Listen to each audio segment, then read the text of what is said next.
Assalamualaikum warahmatullahi wabarakatuh. Anak-anakku para santri yang saya cintai, sekarang ini banyak orang merasa pintar, tapi sedikit orang pintar merasa. Merasa pintar itu sering menimbulkan kesombongan, tapi pintar merasa itu sering menimbulkan kebijakan. Nah, tidak bisa kita mendidik orang cinta fakir miskin cuma lewat seminar, simposium, dibacakan makalah, dibicarakan penderitaan orang lapar, tapi yang pidato orang kenyang semua. Dari mana kepekaan itu mau tumbuh? Nggak bisa kita ngajar anak berenang cuma di teori, nggak pernah dibawa ke kolam. Nah, ini puasa secara direct, rasakanlah lapar dan haus, enak apa enggak? Kalau kau tahu lapar haus nggak enak, laparmu sebentar, hausmu sekejap. Jika maghrib datang, lapar hilang, haus lenyap. Non saudara-saudaramu yang terkapar di kolong-kolong jembatan, janda-janda tua yang merintih kelaparan, tiap hari merasakan seperti ini tanpa tahu kapan hidup dan nasibnya akan berubah. Dari situ timbul kepekaan, kepekaan membangun kepedulian, dan kepedulian biasanya menciptakan semangat kebersamaan. Itu yang orang tua kita istilahkan, ringan sama dijinjing, berat sama dipikul, duduk kita sama rendah, berdiri pun kita sama tegak. Nah, sebab itu dalam hadis kursi Allah Subhanahu wa ta'ala menyebutkan ada golongan yang dicintai Allah. Salah satunya adalah uhibbu ahlas sakha. Aku cinta orang yang pemurah. Aku cinta orang yang ringan tangan. Aku cinta orang yang suka memberikan bantuan kepada orang-orang yang memerlukannya. Wa hubbi lil fakiri syakhi asyad. Tapi aku lebih cinta lagi kepada orang miskin yang pemurah. Jadi kalau orang kaya sedekah 5.000, orang miskin sedekah 5.000, sama 5.000-nya Pak David, tapi lebih besar pahala si miskin tuh. Karena buat si kaya apalah artinya uang 5.000, tapi buat si miskin dia mesti peras keringat, banting tulang, namun dia berani, seperti beraninya yang kayak tadi itu. Kira itu, bagaimana puasa membangun kepedulian dengan merasakan lapar dan haus. Oke, tapi bicara mengenai kepedulian sosial, Pak Kiai, tadi dikatakan bahwa Kiai, dengan kita berpuasa kita bisa melatih diri kita seperti anak. Kalau mau belajar berenang jangan teori saja, dengan menahan lapar ini salah satu bagian. Tapi kenapa zaman sekarang banyak orang yang melaksanakan ibadah puasa tetapi hatinya kok masih belum terketuk gitu, hatinya masih keras saja. Kiai, silakan Kiai. Seperti tadi subuh kita sampaikan bahwa orang terjebak kepada rutinitas ritual. Ibadah dilaksanakan hanya untuk menggugurkan kewajiban. Jadi dampaknya tidak membias pada pembentukan pribadi. Sehingga sholat rajin, maksiat tekun, sedekah mau tapi nyolongnya lebih gede. Ini ibadah tidak punya dampak dalam membentuk kepribadian.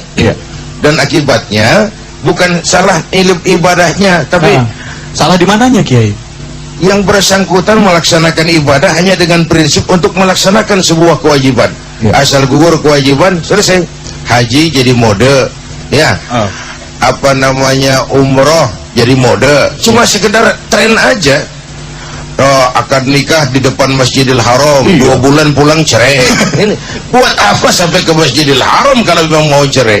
Ini kan tren-tren yang sebenarnya pada akhirnya membuat image yang tidak baik terhadap nilai-nilai agama kita. Islam sendiri, ya gitu, Kiai.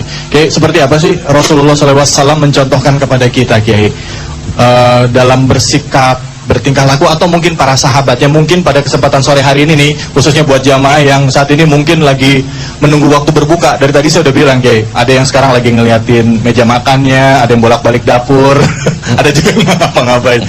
Ada nggak cerita yang bisa menginspirasi kita, Kiai? Kalau soal berbagi, ada satu riwayat. Selesai sholat, Rasulullah tuh langsung pulang. Tidak wirid, tidak zikir.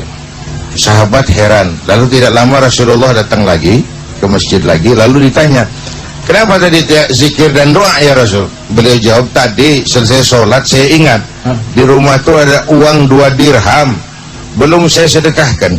Saya nggak kepengen uang itu nginep jadi pikiran. Saya cepat-cepat pulang, saya sedekahkan. Sekarang sudah nggak ada apa-apa di rumah, saya tenang. Ayo kita wiridkan, teruskan wirid kita. Nggak ada apa-apa, tenang. Kalau kita kan gedabak-gedubuk. Ya ampun, lihat tabungan, lihat berapa, tinggal berapa, nggak cukup aja kita stres ya, banyak kan. Apalagi di sini nih, yang anak-anak perantau yang nyampe di sini lihat tabungannya udah mau habis ya, gitu. Belum ada kiriman. Ada yang belum dapat kiriman? Hah? Ada. Adanya belum. Tapi di sini enggak lah, di Santan sini. Kiai, nanti kita akan lanjutkan lagi, Kiai. Ada satu pertanyaan tadi, Kiai, yang begitu menggelitik, yaitu bagaimana dengan orang-orang yang saat ini dia berjalan ibadah, menjalankan ibadah puasa. Kayak Kiai bilang tadi, ibadah jalan, maksiat juga tekun. Nah, ibadah jalan, sodakoh jalan, korupsi juga jalan. Mereka menganggapan bahwa sambil korupsi dia bisa sodakoh, bisa ngilangin dosanya. Bener nggak? Tapi jawabnya nanti, Kiai. Jangan kemana-mana, tetaplah di Tablik Akbar 1431 Hijriah.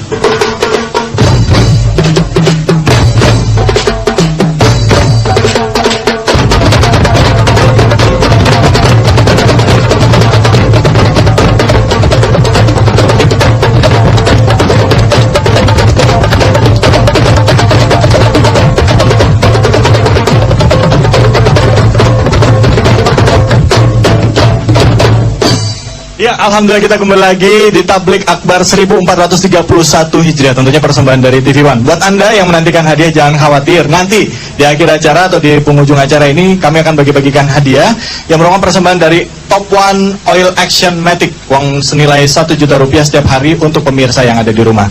Ya, tapi sebelumnya saya mau tanya dulu sama santri-santri yang ada di PP Darun Najah ini nih. Gimana semuanya, masih semangat? Coba, kok semangatnya masih? Coba, masih semangat semuanya? Alhamdulillah. Kita takbir sama-sama, Allahu Akbar.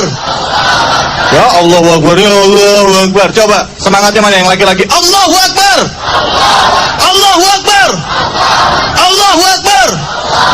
Alhamdulillah. Baik, kita akan lanjutkan lagi untuk mendengarkan tausiah dari guru kita yang sudah hadir bersama-sama kita, Kiai Haji Zainuddin MZ. Pada Kiai kami persilakan, fadhil Kiai. Hadirin dan pemirsa TV One, pada mulanya Islam itu membebaskan manusia dari ras diskriminasi, mengikat manusia dalam persaudaraan akidah. Apapun orang datang, apapun warna, dari suku apapun ia dilahirkan, kalau akidahnya sama, itu adalah saudara kita. Kemudian dalam menjalin semangat persaudaraan, maka diajarkan soal kepedulian, kedermawanan, keinginan untuk menolong orang yang memerlukan pertolongan. Sehingga hadis qudsi menyatakan, uhibbu ahlas sakha, aku cinta orang yang ringan tangan, enteng dalam memberikan pertolongan, enteng dalam membantu orang yang memerlukan bantuan. Malah satu riwayat menjelaskan, nanti itu di akhirat, udah ada yang pernah ke akhirat belum? Belum? Sama. Nanti itu di akhirat, di depan pintu surga itu ada yang bertengkar. Pertama, orang yang mati syahid. Yang kedua, orang yang hajinya mabrur. Yang ketiga, orang kaya yang pemurah. Dan yang keempat, orang alim. Ini masing-masing merasa berhak lebih dulu masuk ke surga. Bertengkar di depan pintu surga. Allah turun utus malaikat Jibril, coba adilin, kenapa mereka ribut di depan pintu surga? Turun malaikat Jibril, ini kenapa sih ribut di depan pintu surga sini? Anu Pak Jibril, akrab banget kayaknya pakai Pak Jibril. Masing-masing kami merasa berhak lebih dulu masuk ke surga. Oh begitu? Iya. Memangnya apa sih amalan kamu waktu di dunia? Kok masing-masing merasa berhak lebih dulu masuk surga? Coba sini yang pertama, sampean Mas sini. Dari Jawa ini yang pertama dipanggil. Sini. Apa amalan kau waktu di dunia sampai merasa berhak lebih dulu masuk surga? Ya malaikat Jibril, saya waktu di dunia pergi haji. Haji saya alhamdulillah mabrur. Katanya orang yang hajinya mabrur masuk surga lebih dulu. Kata siapa? Kata Kiai. Waktu pengajian saya diajarin begitu. Kalau begitu jangan mendahului orang yang memberitahu kamu dong. Yang ngasih tahu Kiai. Iya, udah Kiainya duluan. Kamu mundur. Yang kedua, Jibril, saya itu waktu di dunia berjuang membela agama. Saya ikhlas karena Allah, saya mati syahid. Katanya orang mati syahid masuk surga lebih dulu. Kata siapa? Kata Kiai. Wah, ini sama. Mundur. Kamu yang ketiga, Jibril, saya waktu di dunia diberikan amanah berupa harta. Harta itu saya belanjakan di jalan Allah. Katanya orang kaya pemurah masuk surga lebih dulu dari yang lain. Kata siapa? Kata Kiai. Ini sumbernya jelas. Sumbernya sama semua. Kiai, silakan masuk lebih dulu. Nah, untung Kiainya Kiai tahu diri. Gak mentang-mentang disuruh lantas nyelonong aja. Kata Kiai, sebentar dulu Pak Malaikat. Ini memang semua saya yang kasih tahu itu. Yang mati syahid, yang haji mabrur, yang pemurah, saya sumbernya. Tapi saya ini kan bisa jadi Kiai ini karena dulu ada orang kaya pemurah bangun pesantren, saya belajar di situ, dibeliin saya kitab, makanya saya bisa jadi Kiai.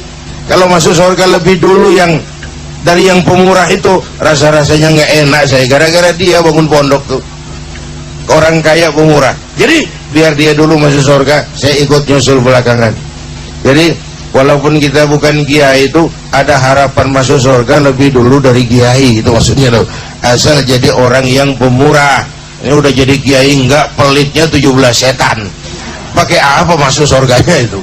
Enggak ada pilihan. Enggak ada pilihan. Jadi bulan Ramadan ini kesempatan untuk berbagi, menimbulkan kepekaan. Masalah paling pokok di Indonesia kan kita masih bergelut dengan kemiskinan dan keterbelakangan. Yang padahal sebagai negara yang besar dan kaya, sudah tidak pantas Indonesia bicara soal kemiskinan. Sudah tidak pantas Indonesia bicara soal ketertinggalan. Mestinya kita nggak lagi bicara soal kemiskinan. Negara kita besar, sumber daya alam kita luar biasa, tapi masih berkutat saja di soal kemiskinan, soal keterbelakangan dan sebagainya dan sebagainya. Walaupun barangkali faktor salah urusnya jauh lebih besar ketimbang faktor kemiskinannya itu. Oleh karena itu dituntut kepedulian, dituntut keinginan berbagi, ada rasa bahagia membahagiakan orang lain. Sehingga pelaksanaan daripada ibadah puasa membuat bias dalam kehidupan, membangun manusia yang punya kepedulian sosial yang tinggi, punya empati. Sekali lagi, kepekaan menimbulkan kepedulian, kepedulian melahirkan semangat kebersamaan, dan kebersamaan itulah yang sangat kita perlukan sekarang ini. Sehingga berdua pasti lebih baik daripada sendiri, bertiga pasti lebih baik daripada berdua. Semakin banyak kita bergabung, semakin kuat kita untuk kemaslahatan umat di masa yang akan datang. Jadi itu, ya. Baik Kiai, tadi pertanyaan saya belum terjawab Kiai, mengenai ada orang beranggapan bahwa sedekah itu kan bisa menghapuskan dosa, betul ya? Jadi karena dia tahu sedekah itu bisa menghapuskan dosa, jadi maksiatnya juga jalan terus, korupsinya jalan terus, toh juga nanti dengan dia bersedekah bisa menghilangkan dosa-dosanya. Nah, apakah itu betul Kiai? Tapi nanti jawabnya Kiai ya.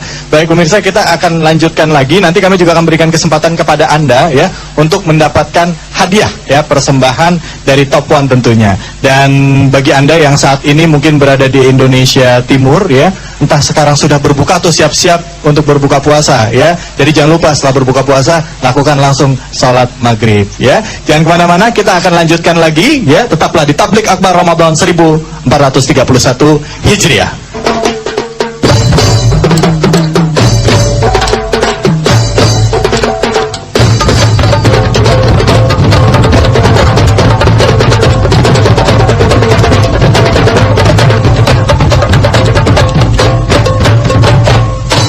Ya, alhamdulillah kita kembali lagi di Tablik Akbar Ramadan 1431 Hijriah. Kita takbir sama-sama, Allahu Akbar. Alhamdulillah, sengaja kami bertakbir tentunya membesarkan nama Allah, sekaligus juga buat Anda yang saat ini sedang menunggu waktu berbuka, kami ingatkan buat Anda yang belum menjalankan ibadah sholat asar, yang berada di Indonesia Tengah dan juga Indonesia Barat, ayo jalankan mumpung waktunya masih ada, ya. Baik, kita akan lanjutkan lagi mendengarkan tausiah dari guru kita Kiai Haji Zainuddin Amjad. Silakan Kiai. Baik, hadirin dan pemirsa TV One, tadi ada pertanyaan dari Bung David tentang orang yang sedekah lalu beralasan, orang yang korupsi lalu beralasan toh nanti kalau dia bersedekah dosa korupsinya bisa terhapus. Memang ada hadis yang mengajarkan zakku amwalakum bizzakah, bersihkan hartamu dengan zakat. Kata-kata membersihkan itu memberikan gambaran tentang sesuatu yang pada awalnya memang bersih lalu terkena kotoran, itu yang bisa dibersihkan. Sarung saya kena kain, sarung saya kena tanah, ya supaya kelihatan diperhatiin, nggak gitu aja. Sarung saya kena kotoran, nah itu sarungnya yang bisa dibersihkan. Tapi kalau kotorannya sendiri kan nggak bisa dibersihkan, memang kotoran. Jadi sesuatu yang didapat jelas dari yang haram tidak mungkin bisa dibersihkan dengan cara-cara membayar zakat dan lain sebagainya. Memang bendanya itu yang najis, yang kotor. Bagaimana mau dicuci? Kotoran nggak bisa dicuci. Yang bisa dicuci sarung yang kena kotoran. Tapi kalau kotorannya sendiri ya nggak bisa dicuci dong, kotoran. Jadi kalimat zaku amwalakum bizakah, kalau harta kita bercampur dengan yang haram, bercampur dengan yang syubhat, bercampur dengan yang tidak baik, itu yang kita berharap dibersihkan oleh zakat. Tapi kalau memang mutlak dari tempat yang haram, mutlak hasil korupsi, mutlak hasil mencuri, ya bagaimana kotoran mau dibersihin? Nggak bisa ngebersihin kotoran itu. Habis ya Kiai. Habis. Nah, buat saya yang penting sebenarnya adalah bagaimana puasa membangun kepedulian sosial. Karena menurut saya masalah utama dari bangsa kita kan masih berkutat di soal kemiskinan. Walaupun sebenarnya sudah tidak pantas lagi Indonesia ngomong soal kemiskinan. Sudah tidak pantas lagi. Coba bayangkan, kita ini oleh Allah dikaruniai negara yang begini besar dan kaya. Besar dan kaya. Besar karena pulaunya saja 17.000 pulau. Itu belum termasuk Pulau Gadung dan Pulau Gebang. Tambah 2 kalau itu masuk. Dan kaya. Anak-anakku santri, lihat Indonesia kita ini, buminya subur. Di atas perut buminya segala tanaman hidup. Pernah teman saya orang Arab bilang, Indonesia guys, Indonesia hebat. Apanya mas, kata saya? Tanahnya subur, tongkat ditanam jadi pohon, namanya singkong. Tongkat ditanam jadi pohon. Kami Arab dia bilang pohon ditanam jadi tongkat, mati itu pohon. Tanahnya subur, di bawah perut buminya, masya Allah, gas, minyak, batu bara, lumpur, apa lagi? Dahsyat. Lautnya kaya, hutannya kaya. Kekayaan negeri ini kan harus digunakan bagi sebesar-besar kemakmuran rakyat. Itu amanat pasal 33. Kalau disalahgunakan, pastilah ada efek lain yang menyebabkan yang nitip ini, Indonesia ini, kurang senang kepada kita. Jadi yang terjadi sebenarnya bukan kemiskinan, pemiskinan. Kemiskinan struktural, bukan kemiskinan kultural. Secara struktural, akibat sebagian kita salah urus. Hadirin yang saya hormati, pemirsa TV One yang saya cintai, karena itu kepedulian sosial diperlukan untuk mengikut mengatasi masalah besar yang kita hadapi sebagai bangsa. Dan kemiskinan moral jauh lebih bahaya dari kemiskinan ekonomi. Kan tidak kurang presiden kita sendiri belakangan mengajak para ulama berjihad memperbaiki akhlak bangsa. Saya jadikan catatan itu. Artinya apa? Akhlak bangsa sudah di ujung tanduk. Akhlak bangsa sudah dalam taruhan. Baik akhlak kepada Allah, akhlak kepada sesama manusia, maupun akhlak kepada lingkungan kita hidup. Akhlak itu kan akhlak kepada Allah. Bagaimana caranya? Jangan menyekutukannya dengan sesuatu, jangan menyembah kecuali hanya kepadanya. Lalu akhlak kepada sesama, membangun kerukunan antar umat seagama, kerukunan antar umat beragama, dan kerukunan antar umat beragama dengan pemerintah. Lalu yang ketiga, akhlak kepada lingkungan hidup, menerjemahkan watak rahmatan lil alamin. Kita tidak ramah kepada alam, jadi pantas kalau alam pun tidak ramah lagi dengan kita. Kita tidak mengembangkan sikap rahmatan lil alamin, jadi pantas alam pun tidak ramah lagi dengan kita. Saya merasa bahwa dengan membangkitkan kepedulian sosial di bulan suci Ramadan ini, semakin besar pengaruhnya dalam ikut membantu memecahkan masalah-masalah besar yang dihadapi bangsa, yaitu kemiskinan. Dan lebih bahaya dari kemiskinan ekonomi adalah kemiskinan moral. Itu. Ya. Baik, terima kasih banyak Pak Kiai. Tentunya kita semua juga pasti ingin tahu lagi ya, khususnya di sini banyak pelajar, Kiai. Apa sih hal simpel atau hal yang paling mudah yang bisa kita lakukan untuk melatih diri kita agar kita bisa menjadi manusia-manusia yang kelak, Kiai, benar-benar memiliki jiwa dermawan, khususnya untuk anak-anak nih. Atau bagaimana saya punya anak, saya melatih anak saya, mendidik anak saya dengan cara seperti apa, Kiai? Ya, buat Anda pemirsa, buat Anda yang ingin tahu jawabannya jangan kemana-mana. Nanti kita akan bicara lebih banyak lagi, dan juga nanti kita akan bicara juga bahwa Rasulullah sebagai salah seorang nabi dan juga rasul yang terakhir mengajarkan kepada kita untuk mencintai anak yatim dan juga mendidik anak-anak kita dengan cara yang baik. Tetaplah di Tablik Akbar Ramadan 1431 Hijriah.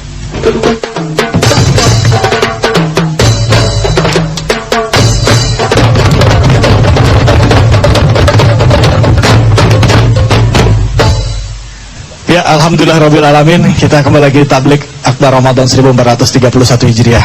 Beruntunglah kita karena kita masih bisa dipertemukan dengan bulan suci Ramadan. Karena pada saat tahun lalu kita meninggal bulan suci Ramadan, tentunya kita semua berharap kita bisa dipertemukan kembali. Dan pada saat kita dipertemukan kembali, ibarat kita dipertemukan dengan kekasih hati, manfaatkanlah kesempatan dengan sebaik-baiknya dengan berbuat amalan-amalan baik dan melakukan tentunya introspeksi diri kita agar Allah senantiasa memberikan ampunan kepada kita. Ya, baik.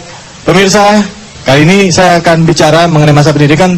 Tidak salah ya, karena kali ini kita ada di PP Darun Najah, ada Kiai Haji Ma'ruf Amin. Kiai, mungkin Kiai boleh berdiri. Kiai, saya mau tanya-tanya sedikit sama Kiai. Sebagian besar konsep pendidikan di Indonesia, ya, sebagian besar itu teori, ya, atau hanya melatih otak. Tapi kalau bicara mengenai akhlak, bicara mengenai agama, itu kan nggak cukup hanya dengan teori, tapi juga harus dengan contoh, aplikasi, ya, pelaksanaan. Ada nggak yang diajarkan di sini yang mungkin bisa jadi pelajaran buat pemirsa yang ada di rumah? Silakan. Itulah sangat beruntung para wali santri, terutama yang anak-anaknya dididik di pesantren. Karena di pesantren itu dididik dan diajar. Kalau ilmu pengetahuan ini namanya diajar, tapi kalau pendidikan itu dibiasakan lama-lama menjadi terbiasa. Seperti pendidikan ikhlas, ya, bagaimana anak-anak itu saling menghargai yang lain semata-mata karena Allah. Dia ikhlas untuk disuruh nyapu oleh kiainya karena dapat pahala dari Allah. Dan ikhlas inilah yang ditanamkan untuk santri-santri, juga kehidupan pendidikan takwa. Takwa itu kalau kita dekat dengan Allah, banyak berdoa, banyak ibadah, banyak melakukan nawafil sunnah-sunnahnya, Allah akan lebih dekat lagi pada kita, sehingga Allah akan memberikan rahmat, memberikan ma'unah. Kalau para nabi-nabi diberikan mukjizat, ya, itu wali-wali berikan karomah. Nah, kita ini insya Allah dapat ma'unah, pertolongan dari Allah. Sehingga kehidupan di pesantren tidak boleh menzalimi dengan yang lain. Juga guru-guru pesantren harus sederhana, kiainya juga ada sederhana, dan pola hidup pesantren ini kalau dicontoh oleh pejabat-pejabat, Subhanallah, oleh para pemimpin saat sekarang ini, saya kira tidak ada orang yang dapat musibah, yang dapat kesulitan, krisis pangan, tidak ada, karena Allah akan memberikan rezeki dari langit. Allah, insya Allah. Mudah-mudahan didengar langsung nih oleh para pejabat-pejabat dan juga pemimpin yang saat ini menyaksikan TV One ya. Amin, insya Allah kesederhanaan itu. Termasuk juga para santri ditanamkan jud. Ini pada bulan puasa itu untuk. Ya, maksudnya jud itu apa tuh? Jud itu untuk dermawan. Wa mimma razaqnahum yunfiqun, sebagian rezeki yang didapat dari santri, padahal santri rezeki nggak banyak, diinfakkan. Subhanallah, untuk Allah gitu. Rezeki yang diterima santri diinfakkan. Ini kan mereka belum bekerja, Kiai. Mereka tapi sedikit. Yakin bahwa itu akan dapat berkah, orang tuanya nanti akan dapat berkah dari Allah, rezekinya nanti akan bertambah. Amin ya Allah, amin. Maka dengan rela, karena keikhlasan dengan pendidikan ini, dan di pendidikan pesantren kita harus bersyukur orang tua yang pesantren, karena tidak ada tawuran, meskipun anak ini dari berbagai daerah, satu kamar dicampur, tanamkan tidak boleh mendolimi, harus kasih sayang dengan yang lain, yang senior sama yang junior, dengan yang saling membantu, saling menolong. Kalau sakit bukan orang tuanya yang menolong, terlebih dahulu teman-temannya. Jadi sehidup seperjuangan. Itulah maka para alumni pesantren itu kalau keluar di masyarakat sangat rindu dan saling menolong di tengah masyarakat. Inilah pendidikan pesantren. Mudah-mudahan pola pendidikan di Indonesia ini, kalau Indonesia makmur, subur, aman, itu harus diperbanyak sistem pendidikan pesantren di mana-mana. Subhanallah. Paling tidak sistem pendidikan pesantren itu seperti pendidikan umum juga bisa mengikuti sistem pendidikan pesantren. Terima kasih banyak, Kiai. Ini orang banyak yang takut masukin anaknya ke pesantren ya di kota-kota besar karena isunya nanti jadi teroris, Kiai. Itu gimana, Kiai? Kita sebagai pembina pesantren hakul yakin bahwa itu semuanya isu-isu hanya fitnah.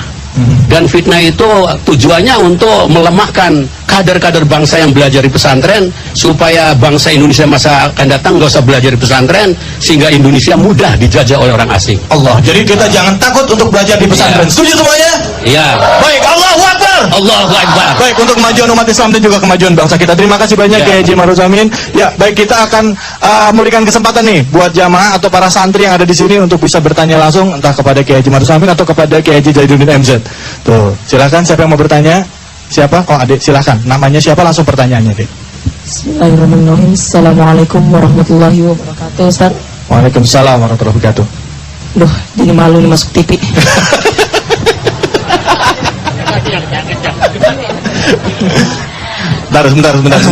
Sebentar, Dek. Ustaz Zainuddin. Dek, coba tarik nafas dulu. Ya, silakan pertanyaannya. Ustaz Zainuddin.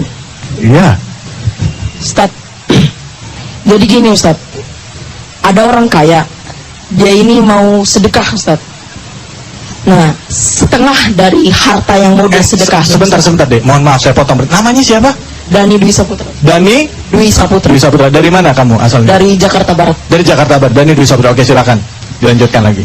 Jadi setengah dari hartanya itu Ustaz, pertama setengah dari harta dia jerih payah dia sendiri Ustaz.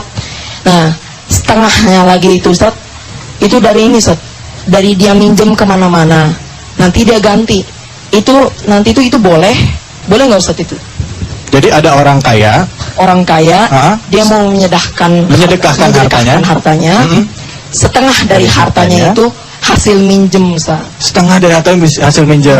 Nah, yang setengahnya lagi harta jerih payah dia sendiri. Oke, jadi boleh nggak harta yang hasil minjem itu disedekahkan juga ke orang? Iya. Gitu. Silakan. Silakan, Kiai. Iya, yang hasil minjem itu yang boleh disedekahkan adalah yang hasil jerih payahnya saja. Yang hasil dia minjem karena masih bersangkutan dengan hak orang lain, sebaiknya dia utamakan juga hak orang lain. Gitu ya. Jadi ini dia harus diutamakan hak orang. Jadi minjemnya ini gimana? Dibayar dulu apa gimana? Iya, itu kan hakul adami, hak kemanusiaan yang harus diselesaikan. Oke. Nah, kalau ada yang beranggapan gini, Kiai, katanya kalau kita masih punya utang, nih maaf ya, saya pernah dengar kalau kita masih punya utang, bayar zakatnya belakangan, bayar utangnya dulu. Nah, itu gimana, Kiai, kalau yang kayak gitu? Sama-sama kewajiban. Jadi, mana yang lebih dulu, Kiai? Lebih dulu bayar utang. Lebih dulu bayar utang. Wah, kalau gitu saya bayar utang dulu deh Kiai sama Kiai. Ya, baik. Ada lagi yang mau tanya? Silakan. Siapa? Silakan Dokti. Silakan. Bismillahirrahmanirrahim. Assalamualaikum warahmatullahi wabarakatuh. Waalaikumsalam warahmatullahi wabarakatuh. Namanya siapa? Langsung Ya, pertanyaan. nama saya Kodrina Sufi dari Bekasi. Dari Bekasi. Silakan. Yang ingin saya tanyakan, apakah yang dinamakan bersedekah itu hanya dengan berupa harta ataupun uang, ataupun dapat berupa kita berbagi ilmu dengan orang lain, Ya. ataupun dengan memberikan makanan kepada orang yang kelaparan? Apakah itu juga disebut dengan bersedekah? Ya.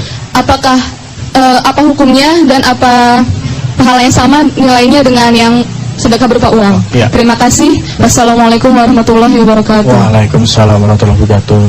Biasa kalau pelajar pertanyaannya gitu, kalau nggak pakai uang bisa nggak yang lain ya? Karena kan belum cari uang. Silakan, Kiai. Ya, saya kira bukan masalah pelajar saja, karena kemampuan tiap orang kan tidak Berbeda-beda, sama. ya. Berbeda-beda. Ya. Itu sebabnya Rasulullah mengajarkan siapa yang punya harta bersedekahlah dengan hartanya, yang punya ilmu bersedekahlah dengan ilmunya, sehingga jawabannya adalah sedekah tidak hanya dalam bentuk harta, Ya. dalam bentuk tenaga, dalam bentuk ilmu, bahkan dalam bentuk senyum sekalipun. Itu minimalnya senyummu, tabassumuka fi wajhi akhika laka sadaqah.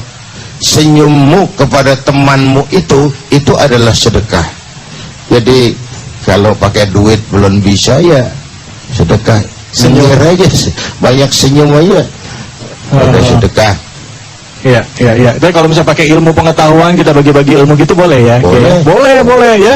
Bantu apalagi kalau lagi ulangan. Enggak bercanda. Kiai, mungkin apa yang bisa kita simpulkan di kesempatan hari ini, Kiai?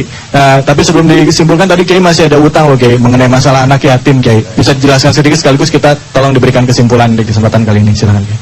Iya. Rasulullah bersabda, ana wa kafirul yatim kahataini yaumul qiyamah. Aku dan orang yang mau menanggung beban anak yatim seperti dua jari ini di akhirat. Jadi ada jaminan kalau di akhirat ingin dekat dengan Rasul, maka di dunia dekatlah dengan yatim. Yang dimaksud dengan dekat di sini adalah ana wa kafilul yatim. Kafil artinya menanggung beban. Apa itu dia, SPP-nya, makannya, pakaiannya dan sebagainya. Aku dan orang yang mau nanggung beban anak yatim seperti dua jari ini di akhirat nanti. Nah, seterusnya ada hadis, rumah yang paling disukai Allah adalah rumah yang di dalamnya ada yatim yang dihormati. Dan rumah yang paling dibenci Allah adalah rumah yang di dalamnya ada yatim yang disia-siakan. Ya. Itu sebuah bimbingan dari baginda Nabi. Karena itu di bulan ini siapa yang diberikan kelebihan rezeki oleh Allah, dekatlah dengan anak-anak yatim, bantu pendidikannya, paling kurang usap kepalanya penuh kasih sayang sebagai bagian dari rasa kecintaan kita kepada anak-anak yatim. Oke, baik Kiai. Terima kasih banyak. Mudah-mudahan apa yang sudah disampaikan tadi sedikit ya, sambil nanti Kiai akan menyimpulkan apa yang sudah disampaikan pada kesempatan kali ini.